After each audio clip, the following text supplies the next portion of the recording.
हरिओम तत्सत। आज इस सुरम्यमयी वातावरण में बैठ करके थोड़ी सी चर्चा करेंगे ट्रायोलॉजी ऑफ द लाइफ। देखिए, ये दुनिया जो है ऐसे तो पंच तत्व है, क्षिति जल पाव गगन समीरा, पंच रचित अति अधम शरीरा। यह संसार पंच तत्व से बना है, लेकिन ट्रायोलॉजी ये त्रिनेत्र, तीन का महत्व सबसे ज्यादा है। चाहे आप देखें हमारे कोई भी वीडियो में हरि ओम तत्सत तीन शब्द है, ओम पर भी ध्यान दें तो ये तीन मात्रा से अ उ म। उसी तरह से आज हम बात करेंगे त्रिनेत्र। शंकर भगवान की जो त्रिनेत्र की हम परिकल्पना करते हैं, यह तीसरा नेत्र क्या है? बेसिकली यह आज्ञा चक्षु है। यह दो नेत्रों के बीच मध्य भाग में ये त्रिनेत्र है। और यह संसार वस्तुतः इन दो आंखों से जो नहीं दिखता है, वही इस तीसरे नेत्र से दिखता है, और इसीलिए इसको त्रिनेत्र कहते हैं या ज्ञान चक्षु कहते हैं। आज इस ज्ञान चक्षु की ही हम बात करने वाले हैं बेसिकली। अब इस ज्ञान चक्षु की यदि हम बात करें, ट्रायोलॉजी की बात करें, तीसरे तत्व की बात करें, तो आदमी तीन ही चीजों से जीवन में परेशान है: दिखास, छपास और बकवास। अर्थात दिखाने की उम्मीद, आत्म प्रशंसा पाने की उम्मीद, कहीं पे भी हम जो है सम्मान मिले, और ज्यादातर झूठ बोलने के वजहों से वह व्यक्ति, और वह नहीं हर व्यक्ति, कहीं ना कहीं परेशान है। यदि आप बीमारियों को देखेंगे तो 70% बीमारी सिर्फ हमारे तन, मन और बुद्धि के स्तर पर होता है, हमारी सोच के स्तर पर होता है। यदि हमारा सोच सकारात्मक हो, मानसिक रूप से हम संपूर्ण रूप से स्वस्थ हों, तो कई सारी बीमारियां यूं ही भाग जाएंगी। खाने में भी तीन जो तत्व है, जिसको सफेद जहर कहते हैं, इन तीन तत्वों से हमेशा बच करके रहना चाहिए: नमक, चीनी और मैदा। ये तीन सफेद जहर कहलाते हैं। आप देखिए, जो प्रायः ज्यादा नमक खाते हैं, और नमक कहीं भी स्वास्थ्य के लिए बहुत फायदेमंद नहीं है। कहते हैं ना, पहले लोग कहते थे, या अभी भी सुनने में आता है कि नमक नहीं खाएंगे, आयोडीन युक्त नमक नहीं खाएंगे तो फिर आयोडीन कैसे मिलेगा? अरे हर फल फ्रूट में आयोडीन है। नमक नहीं खाने से कुछ नहीं होता है। और इसका जो बेस्ट एग्जाम्पल है आपके सामने मैं हूं। बहुत सारे ऐसे भोजन में कई बार नमक नहीं रहता और हमें पता ही नहीं चलता है। नमक खाने की आदत ही नहीं है। कई बार नमक खाता ही नहीं हूं। क्या हो गया? कुछ नहीं हुआ। और आप थोड़ा सा पुरातन काल में जा करके देखें तो देखेंगे कि लोग नमक खाते ही नहीं थे। फल फ्रूट सब्जी वगैरह जो भी बनता था बिना नमक का बनता था।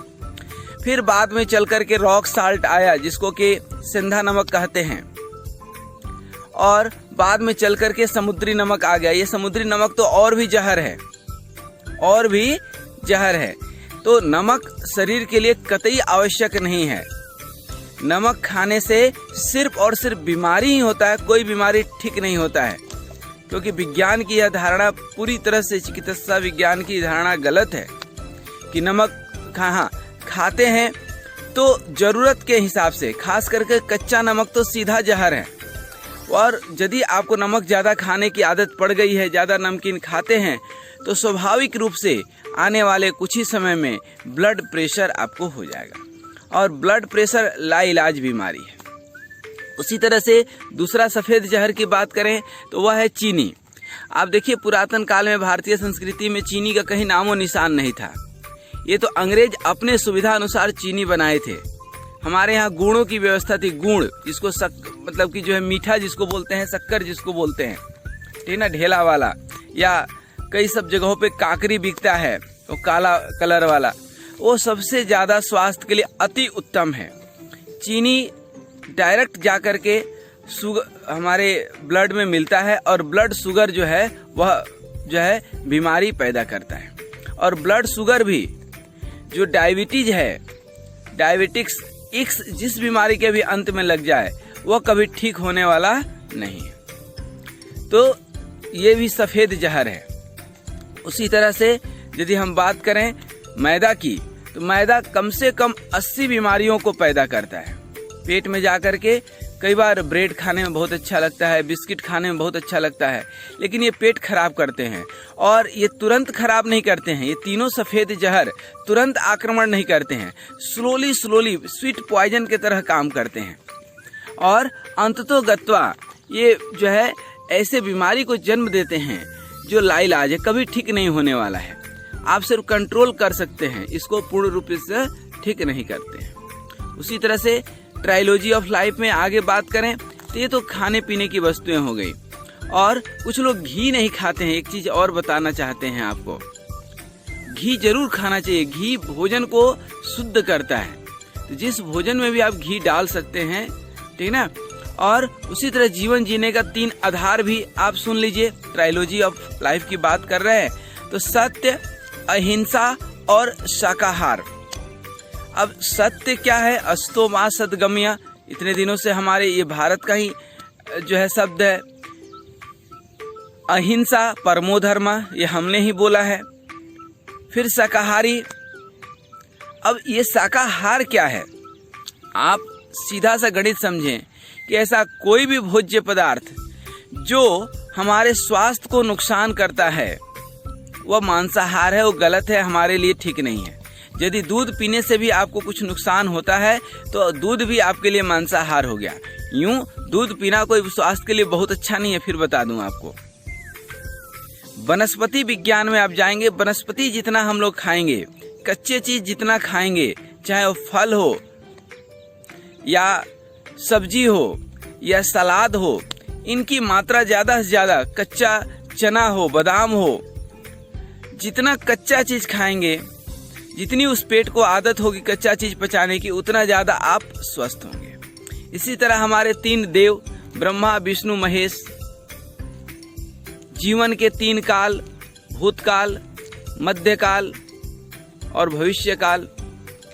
इसी तरह से हमारे सनातन, पुरातन, नवनीत, तो इस तरह से ये सब काल हैं। तो this is the basically trilogy of life. जाते जाते मैं सिर्फ थोड़ा सा एक चर्चा करना चाहता हूँ। इस त्रिनेत्र से हमारी कहानी शुरू हुई थी, ज्ञान चक्षु से। तो जीवन में जो इन 2 आंखों से नहीं दिखता है, वह तीसरे आंख से दिखता है, ज्ञान चक्षु से। और जिस दिन ये ज्ञान चक्षु खुल जाता है उसी दिन हम लोग ज्ञानी कहलाते हैं। अन्यथा अभी तक अज्ञानी ही थे। और किताब पढ़ने से कोई ज्ञानी नहीं होता है, उससे तो और अहंकार आ जाता है, उससे और अहंकार आ जाता है। और अहंकार कर देता है जीवन बेकार। पता भी नहीं चलता है कि वह जीवन को कब कैसे वह सूक्ष्म रूप में आता है और पता भी नहीं चलता है। तो सबसे पहले इस ज्ञान चक्षु को कैसे खोलें?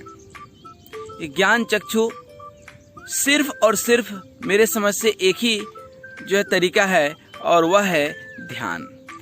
जब हम निज मन मुकुरि सुधार, यह संसार एक माया है। जैसे हम लोग दर्पण में देख करके अपने आप को संवारते हैं, ठीक उसी तरह से इस संसार को भी देख करके अपने आप को संवारना चाहिए।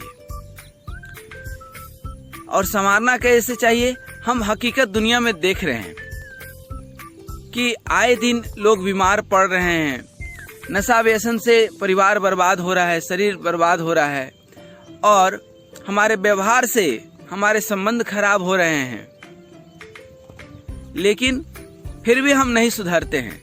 इसीलिए तो कहा गया है निज मन मुकुरि सुधार।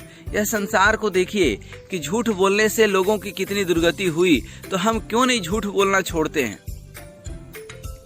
हम यह देखते हैं अहिंसा परमो धर्म, अहिंसा को अपना करके लोग देवत्व को प्राप्त हुए, फिर हम क्यों नहीं अहिंसा को अपनाते हैं? देख करके हम क्यों नहीं सीखते हैं? शायद इसलिए नहीं सीख पाते हैं क्योंकि हमारे संस्कार उस तरह से नहीं, क्योंकि संस्कार भी तो बड़ी चीज है, और संस्कार से ही तो परिवार है, संस्कार से ही तो हमारा जीवन है, संस्कार ही जीवन का आधार है। और यह संस्कार एक दिन से नहीं बनता है, हजारों हजारों साल के जो आप कर्म करते आ रहे हैं, कई योनियों में आपने जन्म लिया, वहां से ये प्रारब्ध के अनुसार यह संस्कार प्रवृत्त हुआ है। तो आज जाते जाते हम लोग 3 संकल्प भी लें जिससे कि ज्ञान चक्षु हमारा जगे। और यह 3 संकल्प क्या है? सबसे पहला संकल्प है जो हर घर में गीता का सार टंगा हुआ है कि जो हुआ अच्छा हुआ, जो हो रहा है अच्छा हो रहा है, जो होगा वह भी अच्छा होगा। ये गीता का सार टंगा है लेकिन हम उसको जीवन में नहीं उतार पाते। तो आज पहला संकल्प है कि हमारे साथ हमेशा अच्छा होगा। दूसरा संकल्प, हम संपूर्ण रूप से स्वस्थ हैं, क्योंकि अस्वस्थ का कारण जो है कुल इतना सा है कि हम तन मन बुद्धि तीनों स्तर पर कहीं ना कहीं बीमार पड़ते हैं। और तन की बीमारी जो है हमारे मुंह से है, अर्थात हम जो फालतू चीज़ खाते हैं उससे ही हम बीमार पड़ते हैं। तो वो सब फालतू चीज़ें बंद कर दें। हमें मालूम है कि किस चीज़ को खाने से क्या नुकसान है, वह बंद कर दें। दूसरा, मानसिक रूप से जब आप सोचते हैं कि हम संपूर्ण रूप से स्वस्थ हैं, स्वस्थ रहेंगे, तो आप स्वस्थ रहते हैं। और तीसरा संकल्प कि परम पिता परमात्मा सदा ही मेरे साथ है, हमारे साथ ही रहेगा, हमारे साथ हमेशा अच्छा ही वो करेगा, हमेशा वो हमें सद्बुद्धि देगा। ऐसी संकल्प के साथ ये तीसरा संकल्प। तो पहला संकल्प क्या हुआ कि हमारे साथ हमेशा अच्छा ही होगा, हम हमेशा सकारात्मक ऊर्जा से भरे रहेंगे, हमेशा हम अपने जीवन के प्रति सकारात्मक रहेंगे, हमारे जीवन में हमेशा शांति रहेगी। यह पहला संकल्प है। दूसरा संकल्प है कि हम संपूर्ण रूप से स्वस्थ हैं, स्वस्थ रहेंगे। तीसरा संकल्प, हमारे साथ सदा ही परमपिता परमात्मा है, खुद में खुदा है। ये 3 संकल्प के साथ आज हम विदा लेते हैं। लेकिन ये संकल्प कभी जीवन में कर करके देखिए, मजा आएगा, जीवन खुशनुमा हो जाएगा, जीवन सुखी हो जाएगा, जीवन से सारे जो है निगेटिविटी, नकारात्मक चीजें दूर हो जाएंगी। हरि ओम तत्सत, हरि ओम।